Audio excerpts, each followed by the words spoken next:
just another video from myself here. Feels like a bit of a record here to suddenly put out 2 videos in the 1 week now. I've just been so busy recently, so I've just been trying to kind of squeeze in stuff when I can.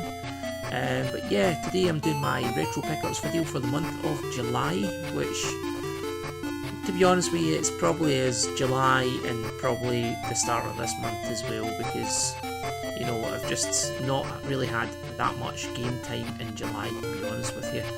So I'm going to run through some games that I've got. I'll show you the stuff that I've got, and we'll start from the newest system back to the oldest system. So if you're only interested in the older stuff, then I guess you could fast forward to the end, but I would appreciate it if you still watch the whole video anyway.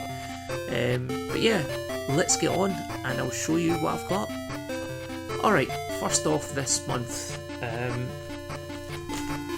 now being a little bit cheeky here, to be honest with you, right, I did pick up this month these games: Super Mario Brothers U Deluxe for the Switch, and yeah, it's maybe an older one this now, but I just didn't have it before, so got this up.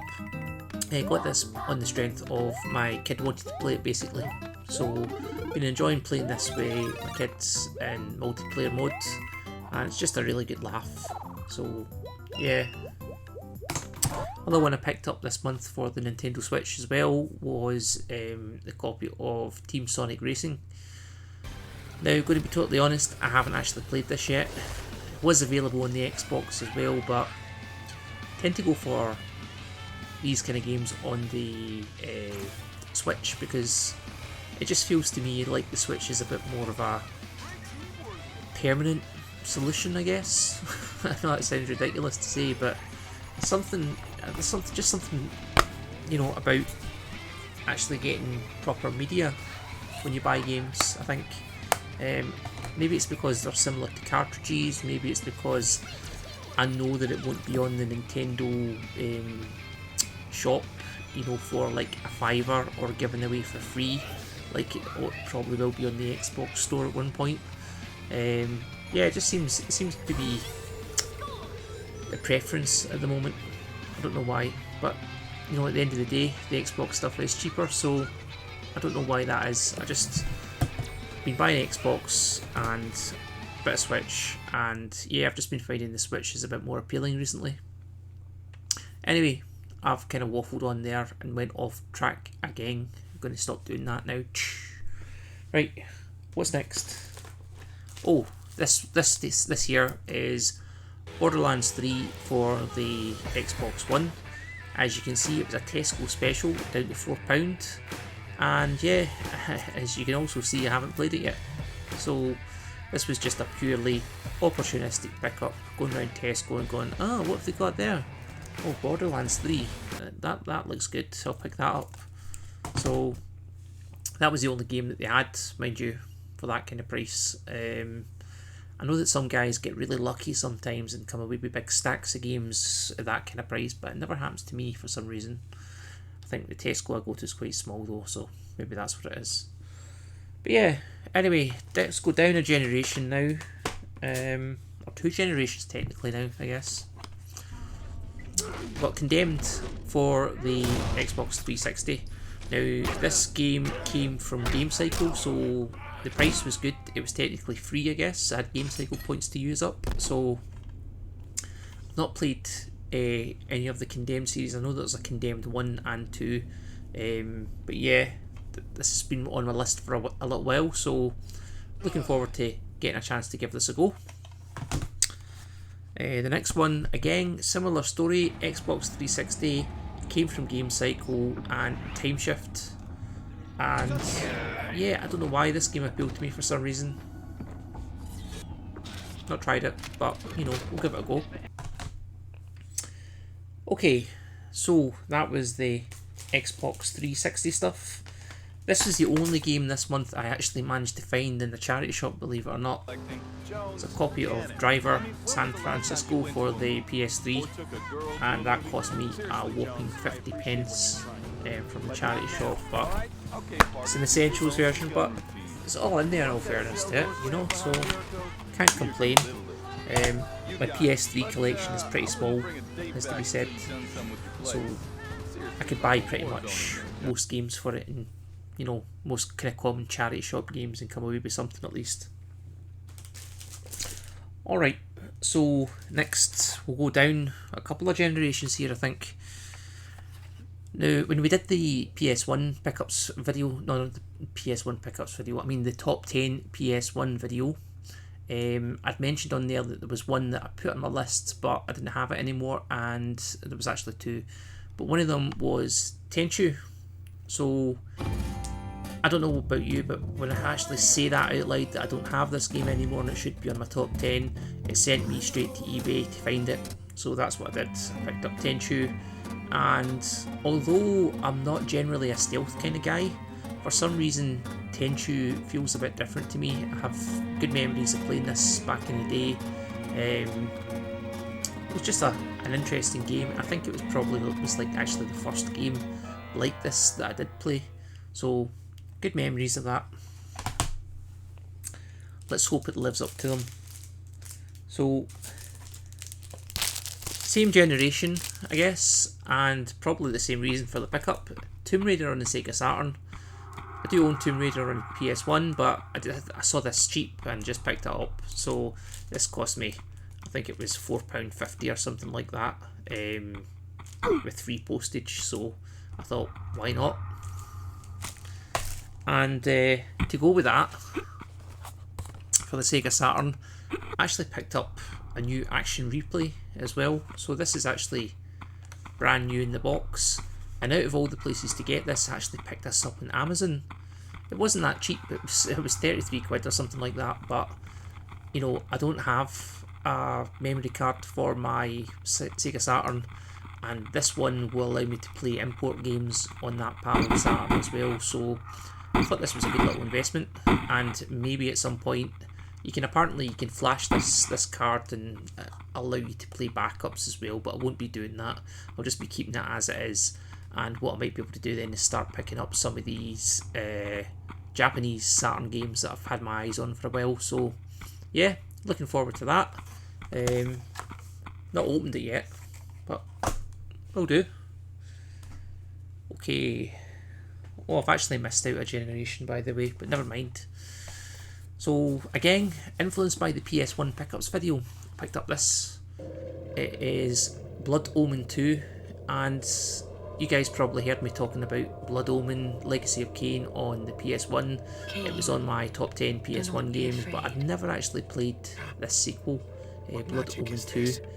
I've not heard good things, to be honest with you. It's been a bit mixed what I've heard, but no, I enjoyed the other one so much, I thought I have to get this and see how it is, you know, for myself. So I don't know about you guys, but sometimes when people make recommendations or discourage you from playing a game, it just makes me more keen to pick it up and see for myself, to be honest with you. So that's what's happened there. I'll let you know how I get on with Legacy of Kain, Blood Omen 2. Okay, so the rest of the games that I've got here, surprise, surprise, they're all Master System games, right? There's a few here that are just kind of common games that are replacements for games that I have already. Like this one, for example. So, PGA Tour Golf. I picked this up basically because my other one didn't have a manual and the cover was a bit tatty. But when I see a game like this and I try to buy the manual for it separately, it's often the case that buying the game again is cheaper than actually trying to buy the manual, so that's what I've ended up doing. And this one's pretty mint inside there, so I picked that up and I'll be packing up my old copy and probably sending that down to Liam. Yeah, so the next one is this one, Casino Games. Now, again, this is a purely opportunistic pickup.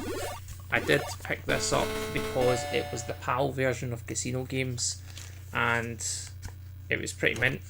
I mean, it has the leaflet and everything in there. There's like 0 scratches on the cartridge, you can't see that. It's brand new, and again, this was £6, so picked that up and put that in my collection, so I'll have the PAL version or the European version and the US version in my collection. But I don't mind that because, you know, the Master System is the main focus of the collection, so I'm going to end up with variations, I'm going to end up with doubles and things like that. I don't mind. I'm quite happy to get them. So yeah, this is another kind of case of that exact same thing here. For the next one, this is always been puzzled how to pronounce this. Is it Xenon II? Because when I was younger I used to call it Xenon.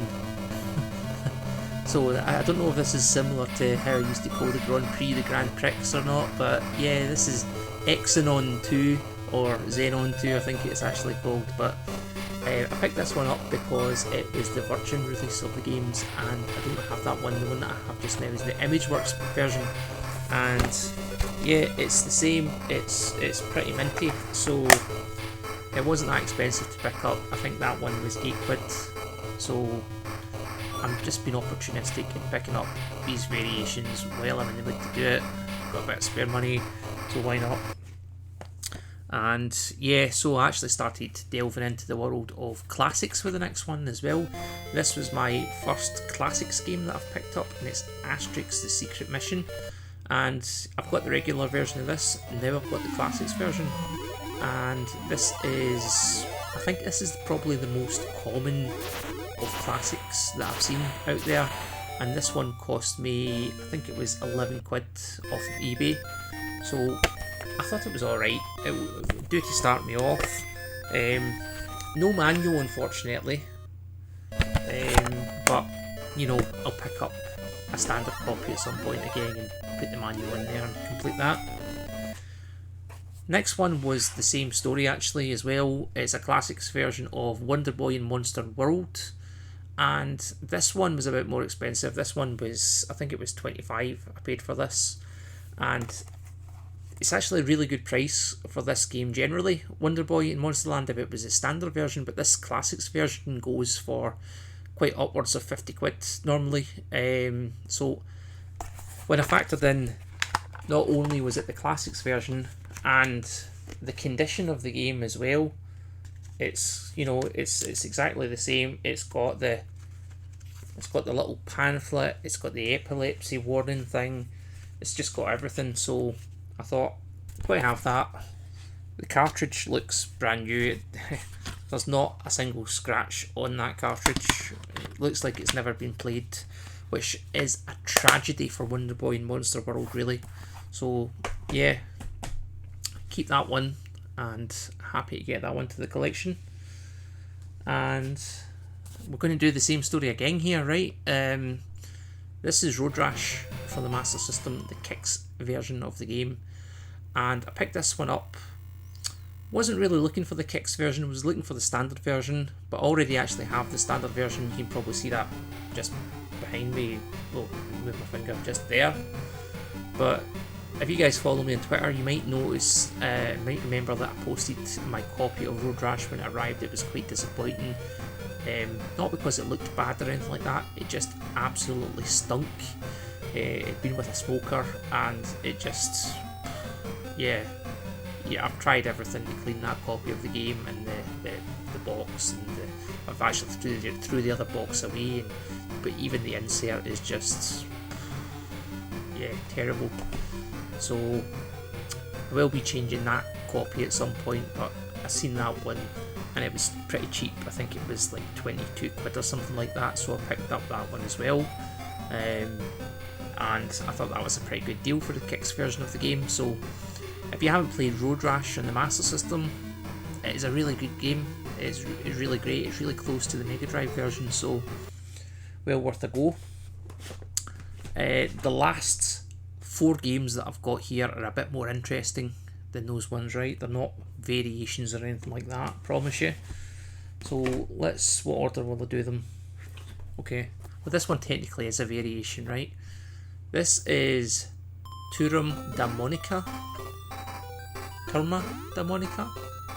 I don't know how to say it. It's one of these Monika games, and this is a Brazilian tech toy game for the Master System, and it's basically is a hack of Wonderboy and the 3, the Dragon Strap, but the sprites are all replaced with this character, Monika, who is apparently quite a popular character over in Brazil. There's a few Monika games, so picked that up off of Peter, and yeah, it's an interesting one.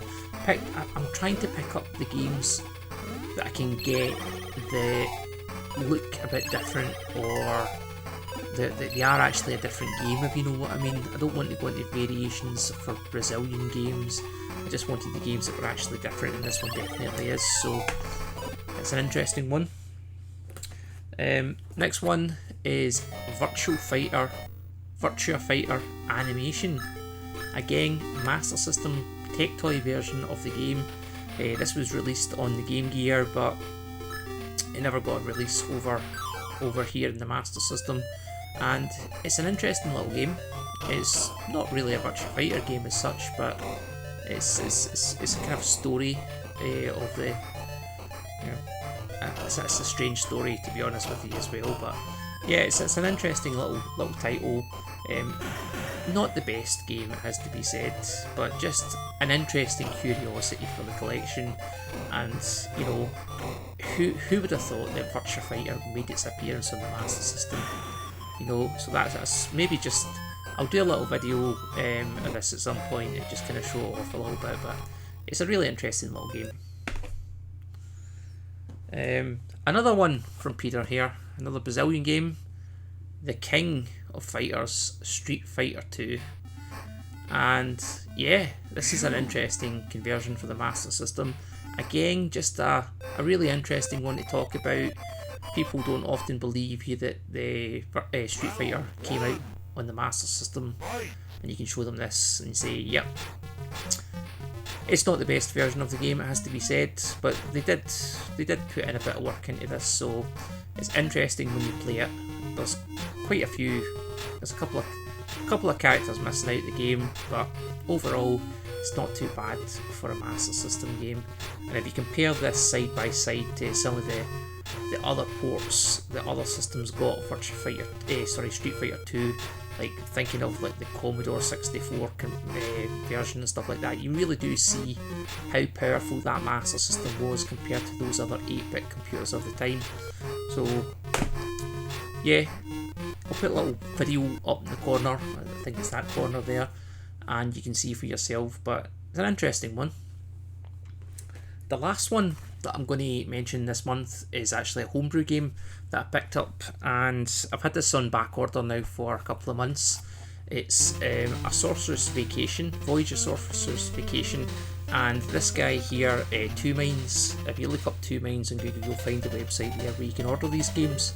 And this is kind of markets himself as a publisher for Sega Master System games. I'm sure most of you guys have heard of him, but you know, they're releasing these games and they're just such good quality. I mean, let's have a little look. I'll show you the back of the case there. It's not the best camera, this, so hopefully maybe it doesn't capture enough detail there to see it properly, but I'll show you what's inside. I mean, the detail here is phenomenal, right down to the seal on the side of it. And with the game, I'll move back a bit so you can see, you get these little stickers. Oh, I'll take it out. These little sticker set with the game, of all the characters for the game. You get a really nice reproduction manual there as well. Looks like a Master System game, and I'll show you the poster that comes with it as well. Oop. Drop the bloody thing now, hang on. Ugh. Yeah, that was bound to happen, wasn't it? So there, you've got Cant Train For. Need a vacation, take a dream cruise, starting at $999.90, and yeah, free shipwreck included. Just a really nice little touch putting these items in. But the funniest thing for me was the writing on the back of the cartridge. Normally you have the the warning, do not, how to handle the Sega cartridge and stuff like that. This, instead, he's gone for a bit of humour here. It says, 2 minds. If you love this game, don't be afraid to say it everywhere. Dirty or not, putting this cartridge in the dishwasher is bad, it says. And like a mogwai, this cartridge do not like the sun. Apparently, like the cartridge do not like the sun. This cartridge is very sexy, but it is not really sex mate. So yeah, that's a bit of maybe French humour in there as well. So I just thought all these things, such a nice little touch. And yeah, it's I probably kind of said to myself at one point I wasn't going to start buying these homebrew things, but now I've kind of, I guess, broke the seal on that. I'm hilarious, I just love my own jokes. No, anyway, now I guess I've kind of started doing that. I might have to go the whole hog now and order what I can. So yeah, that is pretty much it for this month. Interesting month. I don't see me buying as much. You know, I'm having a laugh here, right? Because I'm thinking I didn't buy a lot this month, but now I'm looking at the pile and thinking I actually did buy quite a lot. So yeah, I'm just full of it. But never mind, all good stuff. Anyway, thanks very much for watching again, guys. I'll see you in the next video. Take care of yourselves.